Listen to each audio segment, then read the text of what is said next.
Would you spend $800 million on a crab? Don't be too expensive, because the shell of this crab is made of rubies, and you can live forever if you eat its meat. This is the legendary ruby crab. Its shell is covered in hard crystals, but the meat inside is absolutely exquisite. Because they live in a gravity black hole with incredibly strong gravity, their flesh is exceptionally firm and juicy. Just one bite would make all the hard work of a day worthwhile for an ordinary person. It's a truly dreamlike delicacy, but catching one is incredibly difficult. Toriko has just reached a depth of 20,000 meters underground. The gravity here is unbelievable. Toriko usually weighs about 400 pounds, but now, his weight has skyrocketed to 2.5 tons. Every step is like intense exercise. His vision is blurring, and breathing is becoming more difficult. Finally, his body completely collapses, and he falls to the ground. Is this how Toriko's journey ends? Suddenly, Komatsu's chef's knife rings out. It's like a message from his best friend. Toriko connected to Komatsu's Wi-Fi and finally woke up. Maybe this is love. He's one of the 4 heavenly kings, he can't just die in this cave. He continues to descend, but the gravity keeps doubling. If he takes another step, he'll be crushed into a pulp. Just then, he sees a rock rolling down the mountain. A flash of inspiration.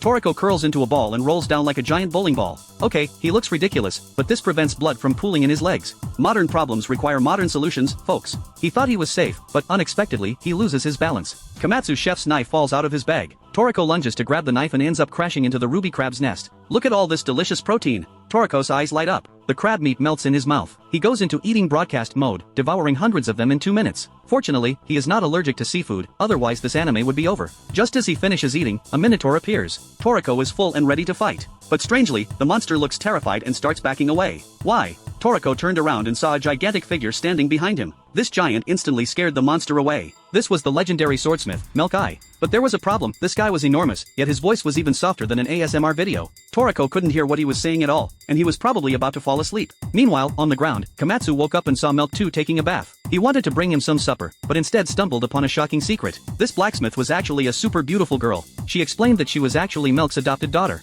Because her master had never taught her, all her skills were self-taught. She thought Komatsu would be angry because she was pretending to be a man. But Komatsu? He was simply the perfect man. He told her that her skills were genuine, and that she was the true Milk. This girl had been suffering from imposter syndrome, and Komatsu's words completely cured her. Back in the cave, Toriko was still confused because Milk always spoke in a whisper. Suddenly, the monster returned with a special echo stone. Milk used it as a microphone, and Toriko could finally understand him. Milk invited Toriko to his workshop. They entered a cave, and what Toriko saw next completely shocked him. What was hidden in that cave? You absolutely won't believe it.